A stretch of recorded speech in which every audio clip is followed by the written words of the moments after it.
Welcome to another episode of The Marketer's Edge, a series designed to share senior level marketing perspective about marketer challenges, opportunities, and agency relationships. Our goal is to help marketers and agencies learn from other marketers across different industries. Today, we're talking with Cory Treffiletti, the former global head of marketing for WebEx.com and currently the chief marketing officer for Rembrand, an enhanced in-scene advertising platform using generative AI. Cory, thanks for joining us today. How have you been? I'm good, Mark. How are you? Thanks for having me. Yeah, oh, absolutely. I was looking forward to this conversation. I've got a small handful of questions for you, but I thought before we jumped into those questions, you just take a minute, tell me a little bit about Rembrand, what you do for the organization. I'd like our audience to kind of know what kind of company it is and what you do for them. Sure. So Rembrandt has been around for about, I would say, a year and a half, only commercially selling products since last June. Okay. So June of 2023. And what we do is we started with this thesis, this posit that people understand that the content they love is supported by advertising, and everybody seems comfortable with that fact. But they also are pretty clear that they don't like to be interrupted when they're watching that content. And that kind of pans out when you look at all the numbers that talk about how people skip the video ads and interrupt the content, how they ignore them, etc. Or in how many cases you may be paying for any of the streaming services to avoid the ads. Um, and that even seems to pan out if you look at all the ways that those folks have now offered ad-supported versions of the streaming Right. platforms, and nobody's using them. Everybody's still using the paid, completely avoided terms.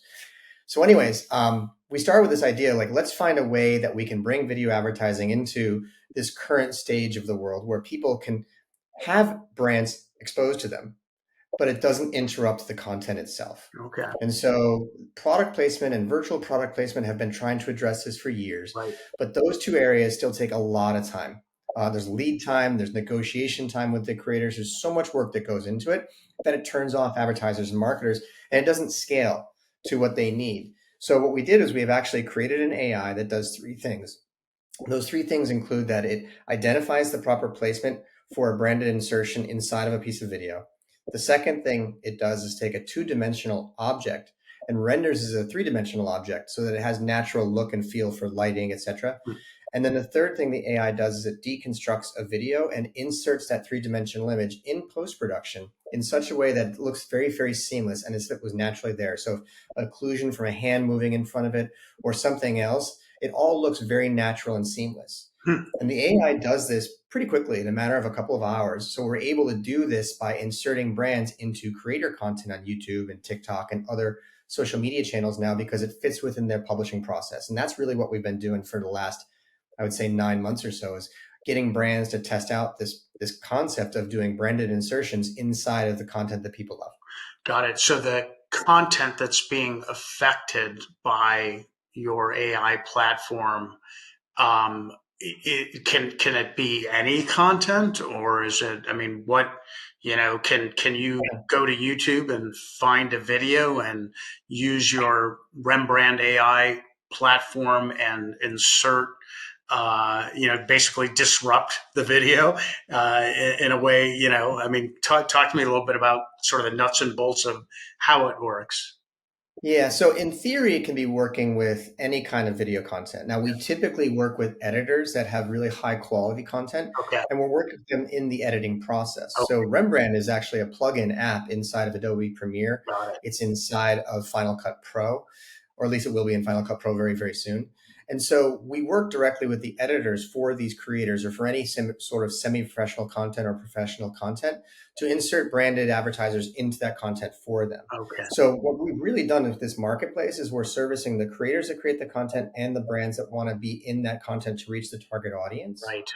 And we're doing so that it doesn't disrupt the audience. Now, is it possible for somebody who was a creator to come to us, who wasn't a creator to come to us and say they want to insert something? Probably not, because we work directly with the creators. Yeah. There's a whole verification process included. We ensure that this is the proper owner of the content. So really, there's no way. Everybody's pretty protected in the way that we operate the business. Yeah. Okay. And so how is it less disruptive than, say, negotiating a deal with Kraft Foods to get product placement and some video platform. Well, if you do a traditional type of a product placement, Kraft would have to go contact the creator or contact the whoever the publishers of that content. They do it up front. They negotiate the terms. Then they have to supply content that actually gets supply product that gets put into the video when it's being shot. Right. So they have to work out scripts. And they have to do all that kind of stuff. Plus, you have to work with the creators. And notoriously, creators are a little bit high maintenance in many cases. Yeah. At the very, very least, they want to have input on the script and everything else because they want it to be genuine and authentic coming from them. So that whole process can take a pretty long time. Mm-hmm. There's a middle ground, which has been this virtual product placement category for about 4, 5, 6 years.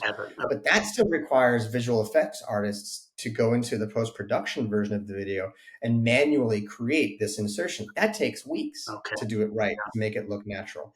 So really the AI, we're able to do this in a couple of hours and make it look as good, if not better, than what potentially a visual effects artist would have done. Okay. So are you, you said you've been testing or doing this for 9 months. Is it actually a marketable product that you're out there selling?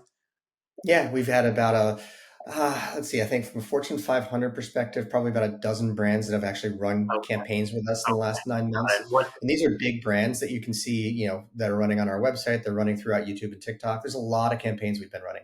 Okay, got it. Is there a particular industry that seems to be glomming onto this more than others, primarily like CPG or? Yeah, I think anything that's a tangible product has obviously been a first place. So CPG, personal care, personal health care, those products have been really first to jump on. But we've also been running campaigns with B2B advertisers. We've been running with entertainment companies, travel companies, because what we're able to do is not just about having a physical product that sits on a table in front of you. We can do posters. We can do 3D animated posters where something pops out of the poster and calls attention to itself. It's not disrupting the viewing of this kind of content or anything else. It happens off to the side, but it does call attention to itself in such a way that so far the viewers seem to appreciate because it's the creators that they like and brands that they respect because they're inside that creator's content. Right. Okay, cool. So what's your opinion on AI just in general relative to how well or not well you think marketers are applying this technology to the benefits of their companies or their brands? What's your take on that? It's a good question. I think, and I was literally just working on a kind of a research paper on this or a point of view paper on this, because I think that what marketers are doing right now is they're primarily looking at AI as a tool to improve automation, which creates efficiency. Okay.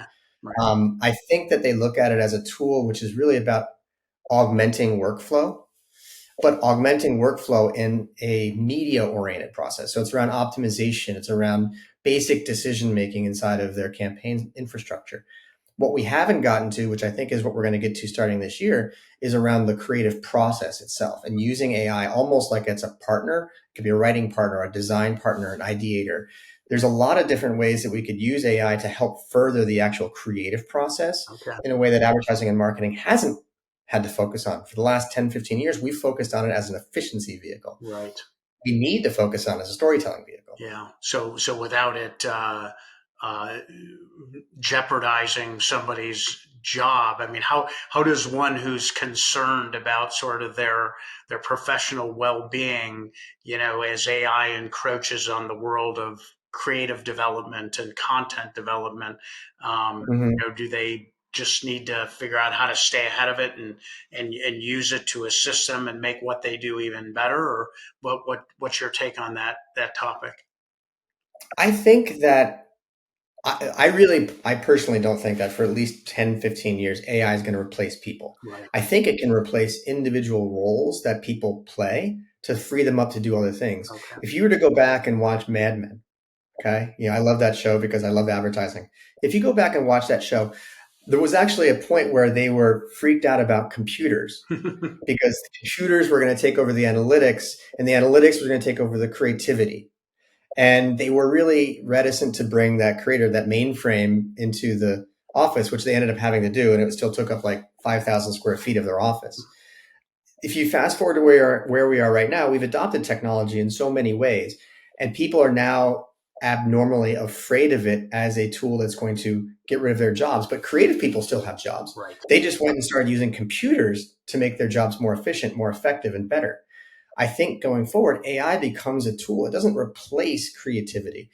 it gives you a platform through which to be more creative. Like I can sit here and I can write content and I can come up with ideas and I can do things like text to video and text to image, all of this so much faster from an ideation perspective than I could have before. And I can actually do it by myself. I don't have to have two people sitting in my office. It can be me and ChatGPT. Right, right. Yep. No, that's cool. Definitely. I mean, there's enormous potential there that clearly is untapped at this point, and so yeah, it's a little bit of Yeah. the Wild West, but there's definitely some clear applications that are being taking advantage of now, and you guys obviously are carrying it to a whole different dimension. You wrote a post on your original digital sharing platform that asked a question of how to best evaluate your CMO, or what does it take to be a CMO in today's marketing landscape. Can you Yeah. talk a little bit about that topic and share with the marketers listening and watching today what they need to be doing to stay meaningful and relevant in this, ever changing marketing and advertising world that we're living in? Yeah, and it is actually a fun topic. I do like talking about that topic too. Yeah, I think that for a marketer, for a CMO especially, but even for any kind of executive person in marketing, there's four things you got to be able to do. You have to be able to think, you have to be able to manage, you have to be able to build relationships, and you have to be able to do. And what's I find interesting is there's a lot of people that are good at two of those things. They can think and they can manage. You could get by for years being able to think strategically about a brand and come up with great ideas. You could get by on that. And also managing, a lot of CMOs just portray themselves as great managers. They hire great talent, they further that talent, etc. That's fine. You can do those two things and you could have been successful that way for a while. But then there's this thing about building relationships. And marketing, I think it got a bad rap because too often in the past it lived in a silo. Marketers need to really be partnered with sales and product. Mhm. And that marketing and sales relationship is pretty normal for people these days. They understand it. But the marketing and product relationship makes a lot of old school marketers very uncomfortable because it requires you to have a knowledge of technical specifications or the product itself that they don't necessarily have. Okay. And that really comes from the ability to go out and sell it on your own. But then you have this fourth construct, which is being able to do. And I think this is where a lot of people do fall down is that there's marketers and CMOs who have been so far out of the weeds for so long that they've never actually logged into a platform. They could not execute a media buy. They could not put together a mock-up in a piece of creative software like Canva or Adobe. And what happens is that the world wants marketers right now who can do all four of those things because they're going to be successful.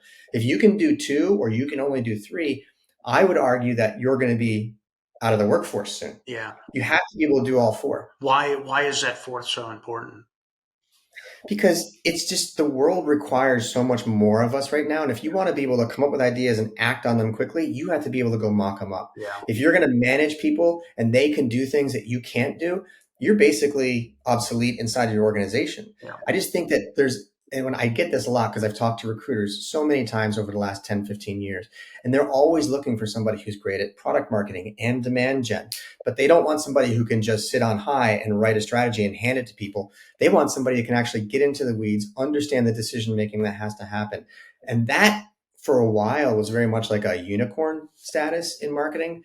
But there are a lot of people that have been raised in this business over the last, say, 15 years that we're used to being scrappy and we're used to doing stuff. Hmm. And even today, if there's a new platform, I will go and mess around in it for a couple of hours just because I want to know how to do it. Yeah. I recently just launched a whole ABM campaign for our company for Rembrand that I went in and I built the whole thing in HubSpot first because I want to make sure that I know how to do it. Yeah. It makes me better as a manager. It makes me much, much better as the ability to build relationships across the organization and to strategize better because I know it. Yeah, yeah, yeah. No, good point. Hadn't really thought about it in those terms. As an owner of my own business, I probably could use a little bit of getting in the weeds every now and then.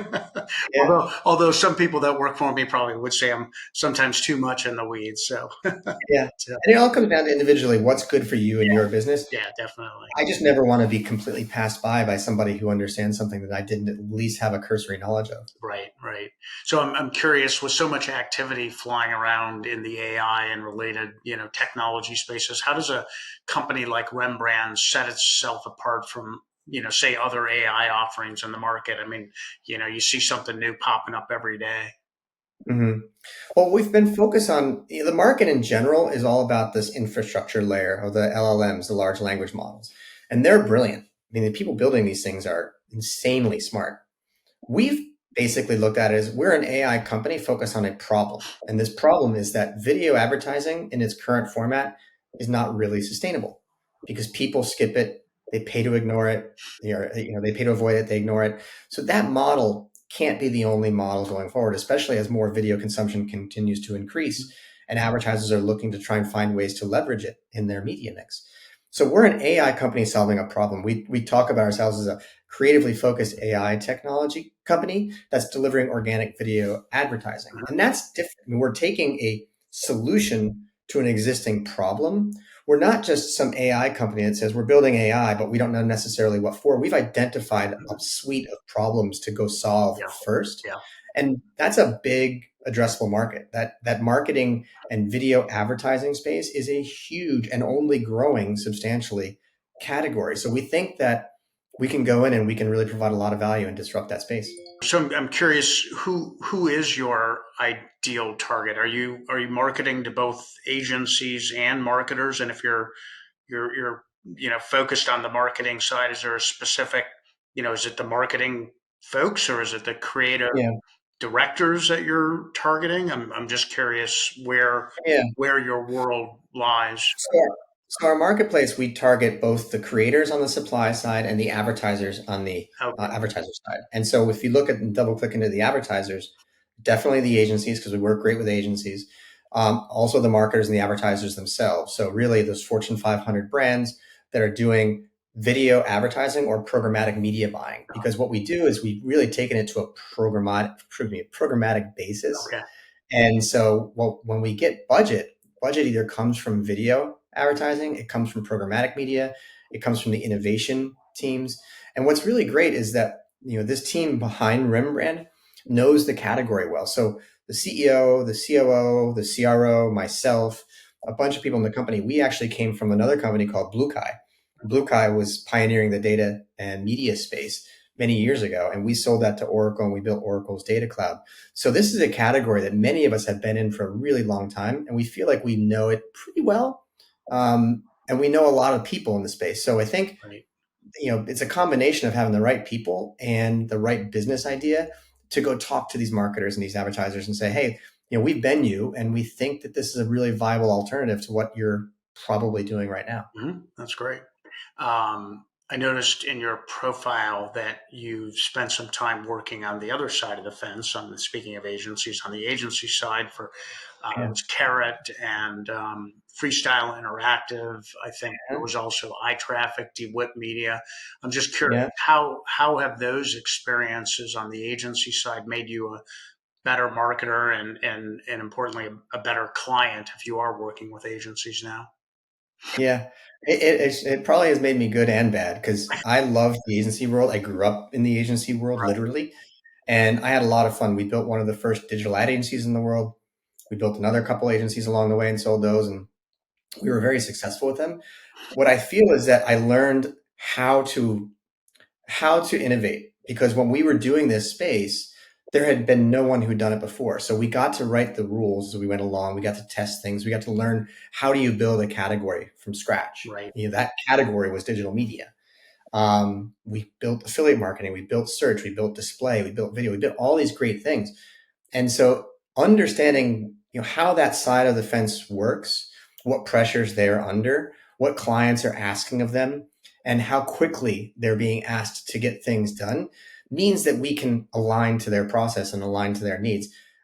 Some of my best friends are still in the agency business, and it's great back and forth because we understand what they need yeah, and they understand that we're here to give them what they need to look good and to work well and to be efficient and to be effective. So right. I wouldn't have traded my time on the agency world for anything. I really enjoyed it and I had a great time doing it. Yeah, that's great. Do you currently use agencies at Rembrandt?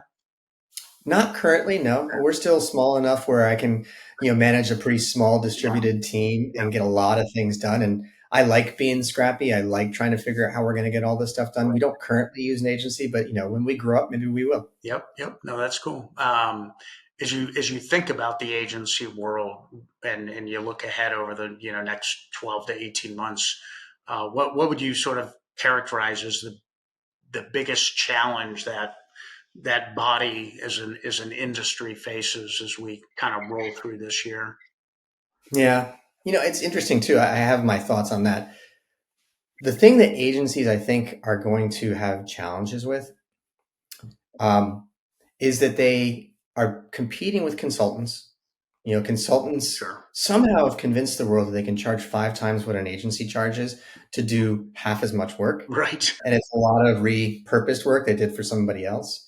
Um, and the agencies are stuck. They just haven't figured out how to deal with that. And I really do think that part of the problem is this concept of general um, versus exclusive knowledge. Okay. So I find that the agencies have a lot of people who are specialized on search or video or buying audio, Yeah. etc. And what happens is they create a bureaucratic approach that is far less efficient than what the consultants do, where they bring in two, three, or four consultants, and those people know everything about your business.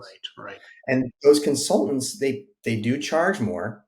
The agencies can't seem to charge as much, but they also have the ability to turn on a dime. If something's not working, this channel's not working, they just quickly jump over and try this channel. Right. And they're more nimble in addition to being more expensive. Yeah. Whereas the agencies have said, well, the video team has to do this. And if that's not working, then we have to go back to the drawing board, engage the other groups to come up with their ideas, and then bring in other people.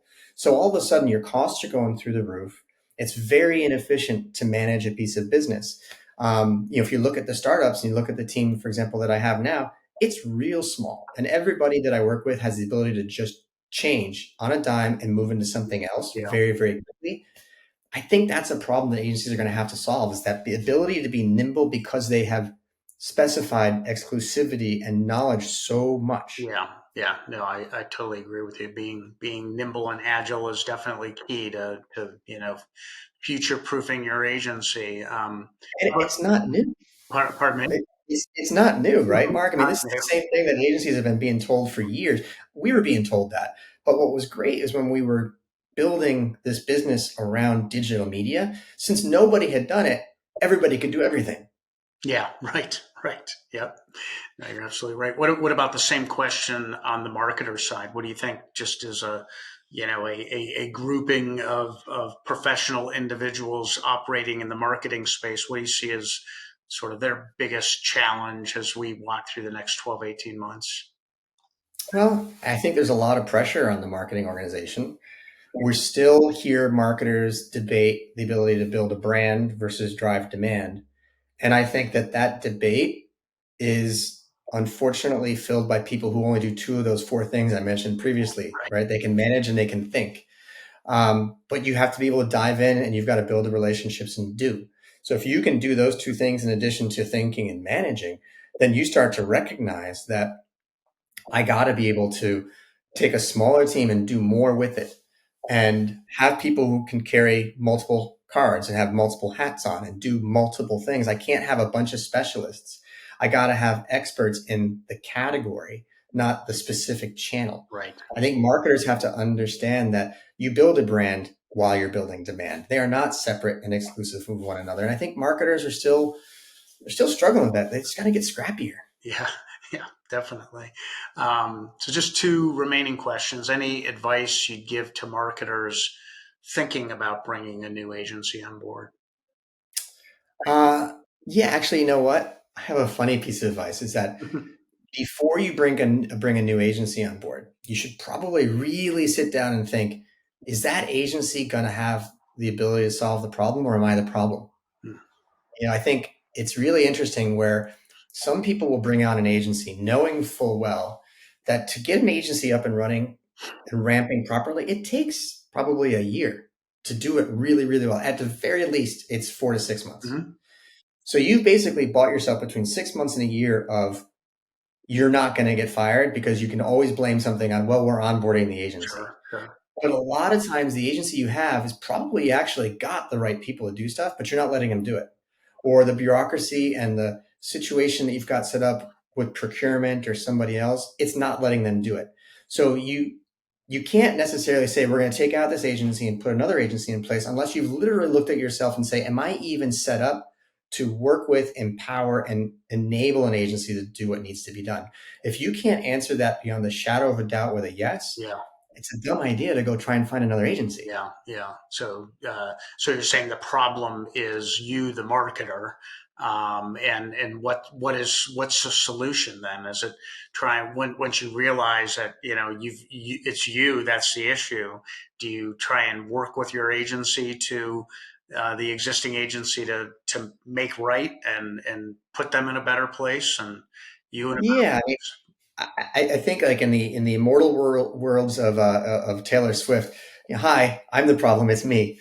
You've got to really sit down and realize that you might actually be the problem. So maybe what the best thing to do is to go talk to the agency and say, hey, we're not being successful. Yeah, yeah, Why do you think we're not? right. And let them be free and say, look, you could even start the meeting and say, I'm about to open an RFP to bring in your successor.